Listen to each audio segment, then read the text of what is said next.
أعوذ بالله من الشيطان الرجيم بسم الله الرحمن الرحيم اللهم صل على محمد وعلى آل محمد كما صليت على إبراهيم وعلى آل إبراهيم إنك حميد مجيد اللهم بارك على محمد وعلى آل محمد كما باركت على إبراهيم وعلى آل إبراهيم إنك حميد مجيد۔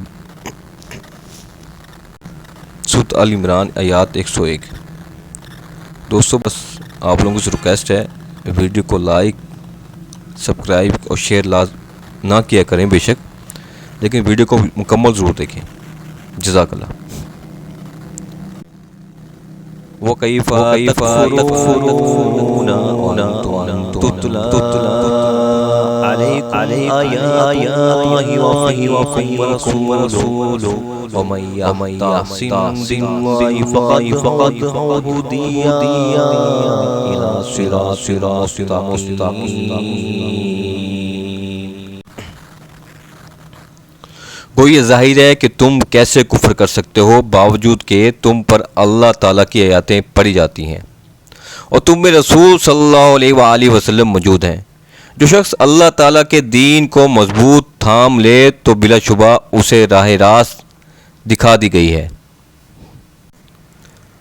ابن عباس رضی اللہ عنہ فرماتے ہیں جاہلیت میں اوس اور خزرج کے درمیان لڑائی رہی تھی۔ اب ایک دفعہ وہ بیٹھے ہوئے تھے کہ انہوں نے آپس میں جو کچھ ہوا تھا اس کا ذکر کیا تو دونوں غصے میں آ گئے اور ایک دوسرے کے مقابلے کے لیے اسلحہ لینے کے لیے اٹھے تو اس پر یہ آیات اتری، یعنی تمہاری طرف سے کفر کا ارتکاب بہت بعید ہے کیونکہ اللہ کی آیات تم پر پڑھی جا رہی ہیں، اس کا رسول بنفس نفیس تم میں موجود ہے صلی اللہ علیہ وآلہ وسلم، اور جو شخص اللہ کو مضبوطی سے پکڑ لے تو یقیناً اسے سیدھے راستے کی طرف ہدایت کی گئی۔ اس کے مطابق صحابہ کرام رضی اللہ عنہ ہیں، لیکن نصیحت کا تعلق تمام مسلمانوں سے ہے۔ آج گو ہمارے درمیان رسول اکرم صلی اللہ علیہ وآلہ وسلم بنفس نفیس موجود نہیں ہے، مگر اللہ کی کتاب یعنی قرآن کریم اور آپ صلی اللہ علیہ وآلہ وسلم کی سنت موجود ہے، جن پر عمل پیرا ہو کر موجودہ دور کے فتنوں اور قسم کی بدعت اور ضلالت سے مسلمان محفوظ رہ سکتے ہیں۔ آیات 102۔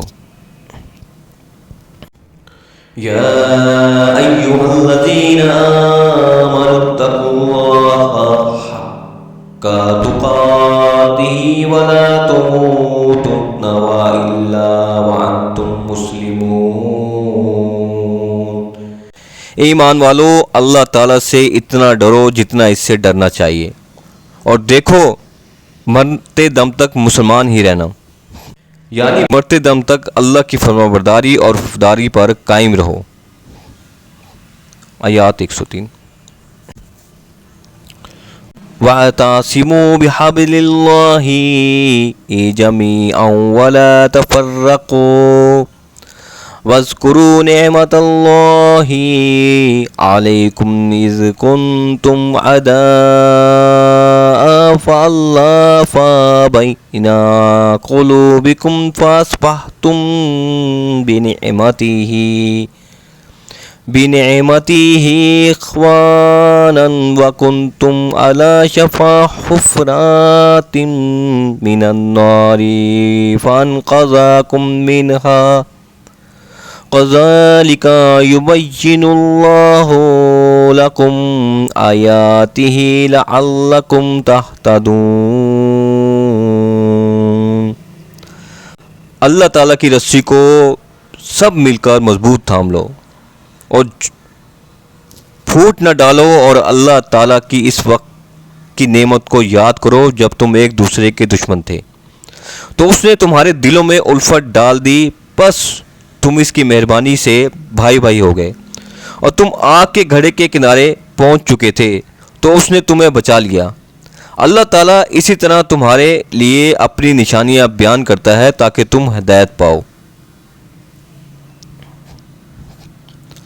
اللہ کی رسی سے مراد اس کا دین ہے، اور اس کو رسی سے اس لیے تعبیر کیا گیا ہے کہ یہی وہ راستہ ہے جو ایک طرف اہل ایمان کا تعلق اللہ سے قائم کرتا ہے اور دوسری طرف تمام ایمان لانے والوں کو باہم ملا کر ایک جماعت بناتا ہے۔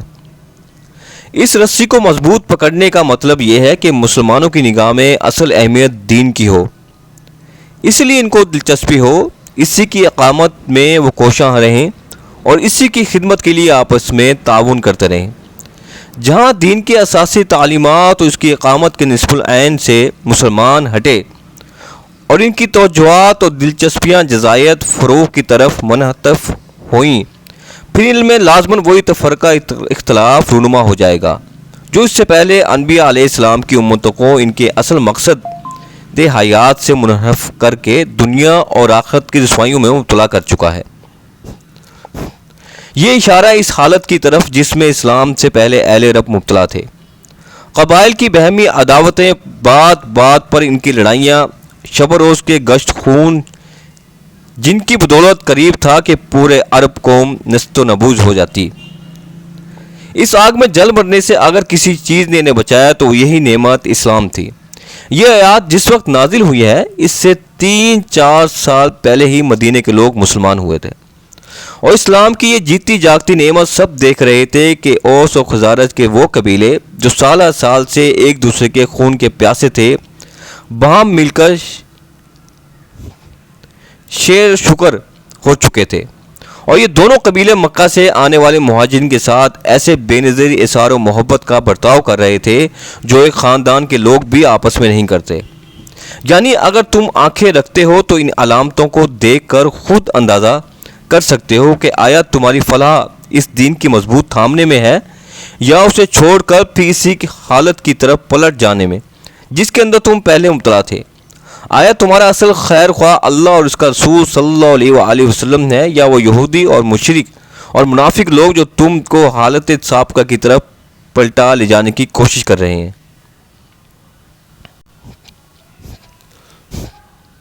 آیات 104۔ وَلْتَكُن مِّنكُمْ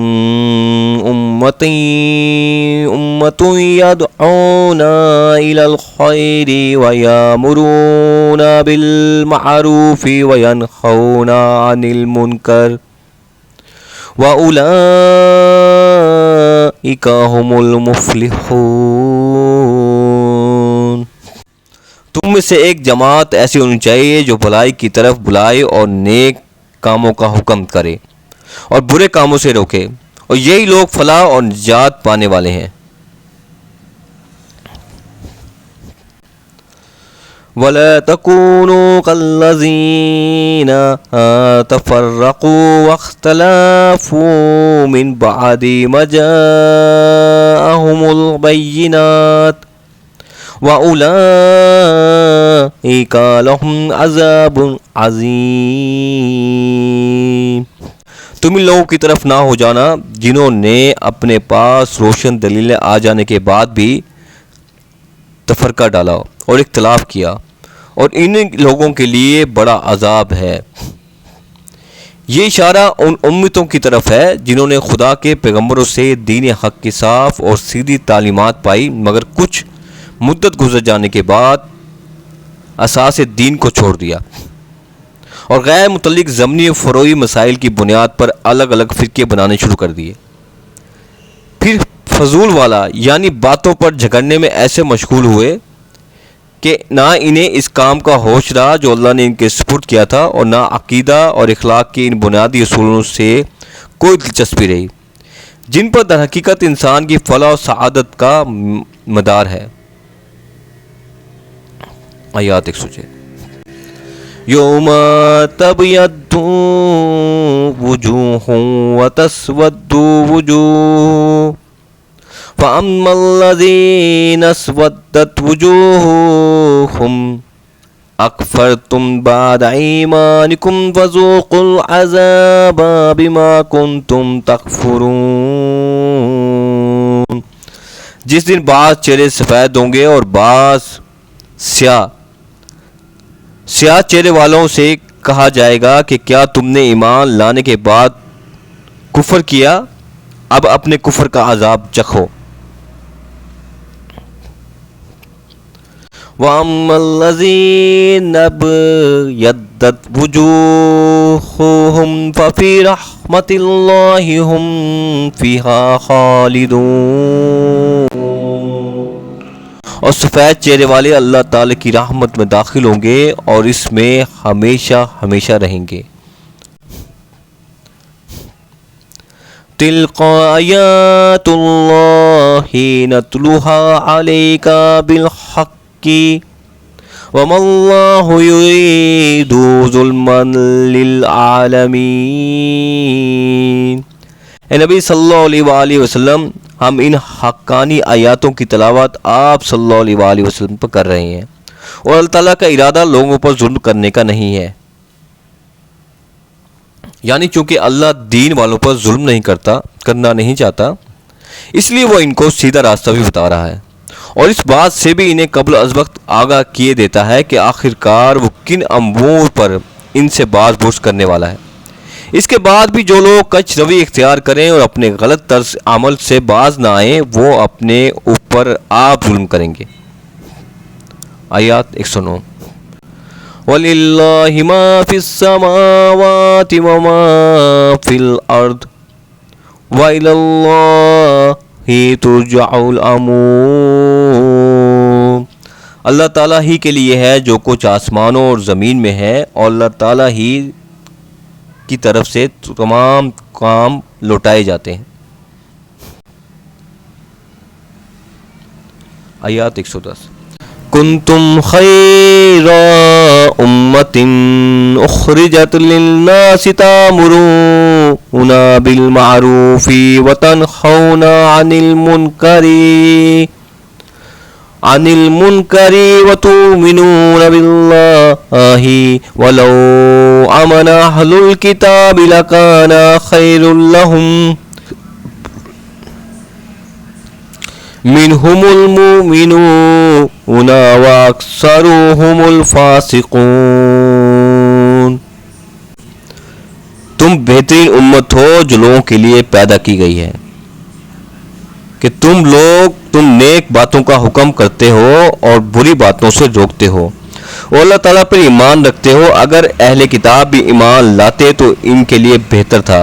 ان میں ایمان لانے والے بھی ہیں لیکن اکثر تو فاسق ہیں۔ یہ وہی مضمون ہے جو سورۃ بقرہ کے 17ویں رکوع میں بیان ہو چکا ہے۔ نبی عربی صلی اللہ علیہ وآلہ وسلم کے متتابعین کو بتایا جا رہا ہے کہ دنیا کی امامت رہنمائی کے جس مقصد سے بنی اسرائیل اپنی نااہلی کے باعث معزول کی جا چکے ہیں، اس پر اب تم معمور کیے گئے ہو، اس لیے کہ اخلاق و اعمال کے لحاظ سے اب تم دنیا میں سب سے بہتر انسانی گروہ بن گئے ہو، اور تم میں وہ صفات پیدا ہو گئی ہیں جو امامت عادلہ کے لیے ضروری ہیں، یعنی نیکی کو قائم کرنا اور بدی کو مٹانے کا جذبہ، عمل اور اللہ وحدہ لا شریک کو اعتقاداً عملاً اپنے الہ اور رب تسلیم کرنا۔ لہذا اب یہ کام تمہارے سپرد کیا گیا اور تمہیں لازم ہے کہ اپنی ذمہ داریوں کو سمجھو اور ان غلطیوں سے بچو جو تمہارے پیش رو کر چکے ہیں۔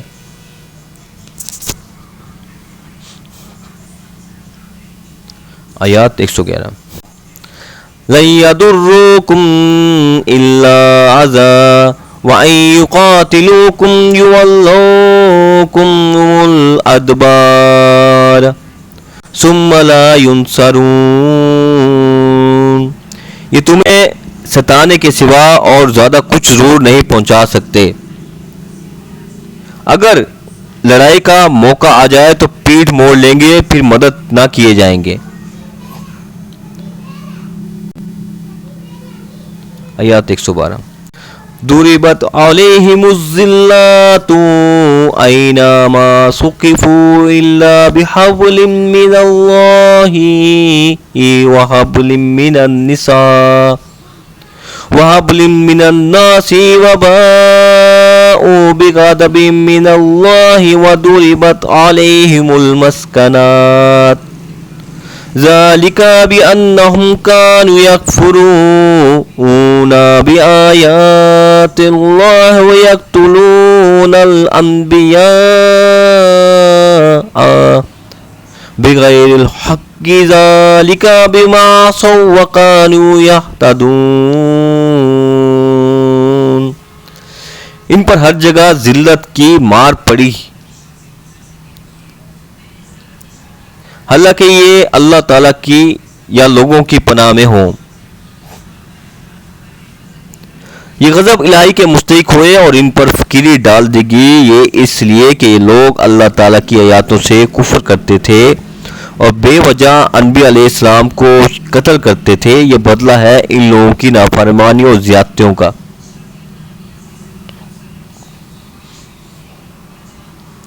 یعنی دنیا میں اگر کہیں ان کو تھوڑا بہت امن چین نصیب بھی ہوا ہے تو وہ ان کے اپنے بل بوتے پر قائم ہوا امن و چین نہیں ہے، بلکہ دوسروں کی حمایت اور مہربانی کا نتیجہ ہے۔ کہیں کسی مسلم حکومت نے ان کو خدا کے نام پر ایمان دے دیا اور کہیں کسی غیر مسلم حکومت نے اپنے طور پر انہیں اپنی حمایت میں لے لیا۔ اسی طرح بسا اوقات انہیں دنیا میں کہیں زور پکڑنے کا موقع بھی مل گیا، لیکن وہ بھی اپنے زور بازو سے نہیں بلکہ محض پہ پائے مردی ہمسایہ۔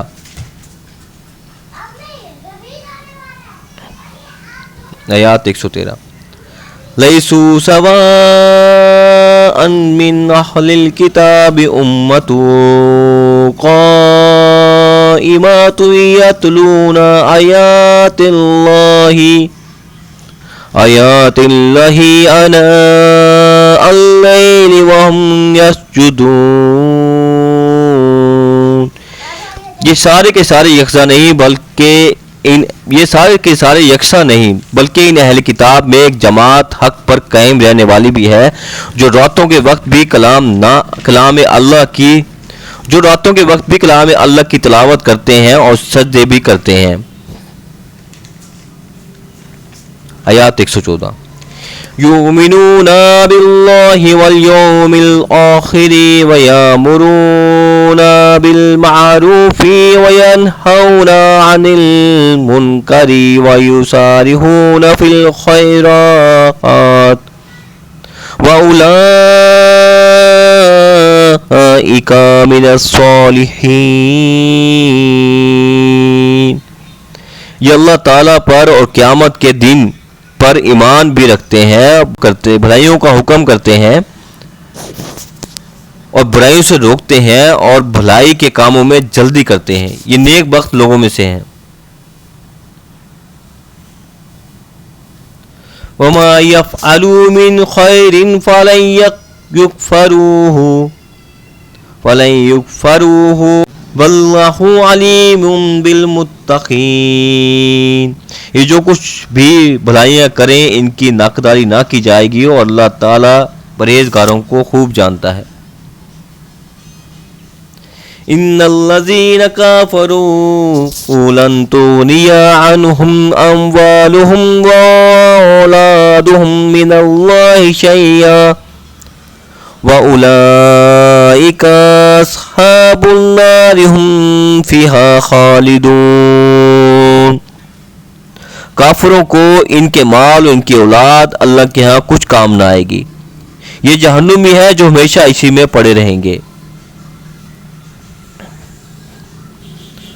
مَثَلُ مَا يُنْفِقُونَ فِي هَذِهِ الْحَيَاةِ الدُّنْيَا كَمَثَلِ رِيحٍ فِيهَا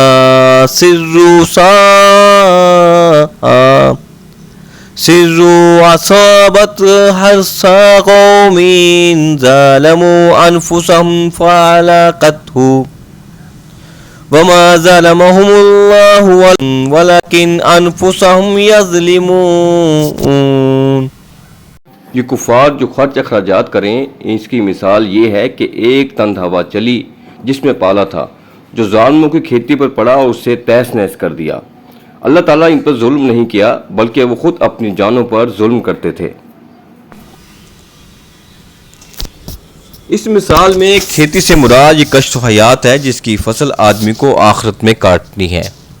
ہوا سے مراد وہ اوپری جذبہ خیر ہے جس کی بنا پر کفار رفع عام کے کاموں اور خیرات وغیرہ میں دولت صرف کرتے ہیں، اور پالے سے مراد صحیح ایمان اور ضابطہ خدا بندی کی پیروی کا فقدان ہے، جس کی وجہ سے ان کی پوری زندگی غلط ہو کر رہ گئی ہے۔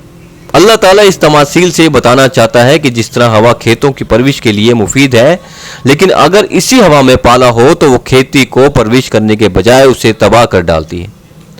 اسی طرح خیرات بھی اگرچہ انسان کے مزارہ آخرت کو پرورش کرنے والی چیز ہے، مگر جب اس کے اندر کفر کا زہر ملا ہوا ہو تو یہی خیرات مفید ہونے کے بجائے الٹی مہلک بن جاتی ہے۔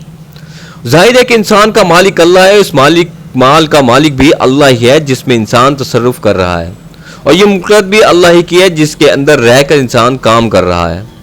اب اگر اللہ کا یہ غلام اپنے مالک کے اقتدار اعلیٰ کو تسلیم نہیں کرتا یا اس کی بندی کے ساتھ کسی اور کی نجائز بندگی بھی شریک کرتا ہے اور اللہ کے مال اور اس کی مملکت میں تصرف کرتے ہوئے اس کے قانون ضابطہ کی اطاعت نہیں کرتا تو اس کے یہ تمام تصرفات اثرنو پا جرم بن جاتے ہیں۔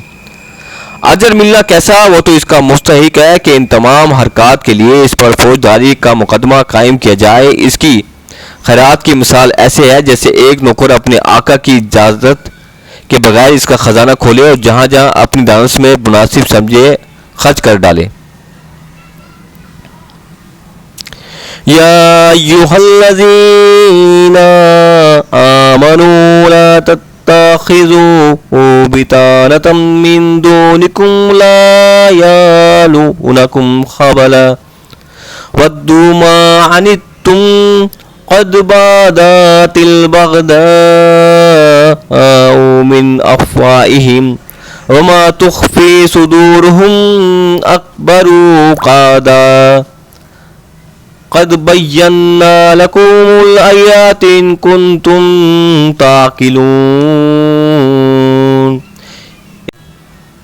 ایمان تو اپنا والی دوست ایمان والوں کے سوا اور کسی کو نہ بناؤ، تم تو نہیں دیکھتے دوسرے لوگ تمہاری تباہی میں کوئی کسر اٹھا نہیں رکھتے، وہ چاہتے ہیں کہ تم دکھ میں پڑو، اور ان کی عداوت تو خود ان کی زبان سے بھی ظاہر ہو چکی ہے، جو ان کے سینوں میں پوشیدہ ہے وہ بہت زیادہ ہے۔ ہم نے تمہارے لیے آیاتیں بیان کر دی۔ مدینے کے اطراف میں جو یہودی آباد تھے ان کے ساتھ اوس و خزرج کے لوگوں کی قدیم زمانے سے دوستی چلی آتی تھی۔ انفرادی طور پر بھی ان قبیلوں کے افراد ان کے افراد سے دوستانہ تعلقات رکھتے تھے، اور قبائلی حیثیت سے بھی یہ اور وہ ایک دوسرے کے ہمسایہ و حلیف تھے۔ جب اوس و خزرج کے قبیلے مسلمان ہوئے گئے تو اس کے بعد بھی وہ یہودیوں کے ساتھ وہی پرانے تعلقات نبھاتے رہے، اور ان کے افراد اپنے سابق یہودی دوستوں سے اسی محبت خلوص کے ساتھ ملتے رہے۔ لیکن یہودیوں کو نبی عربی صلی اللہ علیہ وآلہ وسلم اور آپ صلی اللہ علیہ وآلہ وسلم کے مشن سے جو عداوت ہو گئی تھی، اس کی بنا پر وہ کسی ایسے شخص سے مخلصانہ محبت رکھنے کے لیے تیار نہ تھے جو اس نئی تحریک میں شامل ہو گیا۔ انہیں انصار کے ساتھ ظاہر میں تو وہی تعلقات رکھے جو پہلے سے چلے آتے تھے، مگر دل میں وہ اب ان کے سخت دشمن ہو چکے تھے۔ اس ظاہری دوستی سے ناجائز فائدہ اٹھا کر ہر وقت اس کوشش میں لگے رہتے تھے کہ کسی طرح مسلمانوں کی جماعت میں اندرونی فتنہ و فساد برپا کر دیں اور ان کے جماعتی راز معلوم کر کے ان کے دشمنوں تک پہنچائیں۔ اللہ تعالیٰ یہاں اس کی اسی منافقانہ روش سے مسلمانوں کو محتاط رہنے کی ہدایت فرما رہا ہے۔ أنتم أولئك تحبونهم ولا يحبونكم وتؤمنون بالكتاب كله وإذ لقوكم قالوا آمنا وإذا خلوا عدوا عليكم الأنامل من الغيظ قل موتوا بغيظكم ان اللہ علیم بذات الصدور۔ اگر عقل مند ہو تو غور کرو، ہاں تم تو انہیں چاہتے ہو اور وہ تم سے محبت نہیں رکھتے، تم پوری کتاب کو مانتے ہو اور وہ نہیں مانتے، پھر محبت کیسی؟ یہ تمہارے سامنے تو اپنے ایمان کا اقرار کرتے ہیں لیکن تنہائی میں مارے غصے کی انگلیاں چباتے ہیں۔ کہہ دو کہ اپنے غصے ہی میں مر جاؤ، اللہ تعالیٰ دلوں کے راز کو خوب جانتا ہے۔ یعنی یہ عجیب ماجرا ہے کہ شکایت بجائے اس کے کہ تمہیں ان سے ہوتی کہ ان کو تم سے ہے۔ تم تو قرآن کے ساتھ تورات کو بھی مانتے ہو، اس لیے کہ ان کو تم سے شکایت ہونے کی کوئی معقول وجہ نہیں ہو سکتی۔ البتہ شکایت اگر ہو سکتی تھی تو تمہیں ان سے ہو سکتی تھی کیونکہ قرآن کو نہیں مانتے، کیونکہ وہ قرآن کو نہیں مانتے۔ ان تمسسکم حسنات تسؤہم وان تصبکم سیئات یفرحوا بها وان تصبروا وتتقوا لا يضركم كيدهم شيئا ان اللہ بما یعملون محیط۔ تمہیں اگر بھلائی ملے تو یہ ناخوش ہوتے ہیں، ہاں اگر برائی پہنچے تو خوش ہوتے ہیں۔ تم اگر صبر کرو اور پرہیزگاری کرو تو ان کا مکر تمہیں کچھ نقصان نہ دے گا، اللہ تعالیٰ نے ان کے اعمال کا احاطہ کر رکھا ہے۔ اللہ تعالیٰ سے دعا ہے جو آیات تلاوت ترجمہ و تفسیر پڑھنے میں جو کوتاہی ہو معاف فرما دے، اسے اپنی بارگاہ الہی میں قبول فرما۔ اللہ تعالیٰ سے دعا ہے جو کچھ پڑھا ہے، جو کچھ سنا ہے، اس کو سمجھنے، اس پر عمل کرنے، اس دوسروں تک پہنچانے کی توفیق عطا فرمائے۔ اور اللہ تعالیٰ ہم سب کو قرآن شریف کو ترجمے کے ساتھ پڑھنے، سمجھنے، اس پر عمل کرنے اور اس دوسروں تک پہنچانے کی توفیق عطا فرمائے۔ جزاک اللہ، السلام۔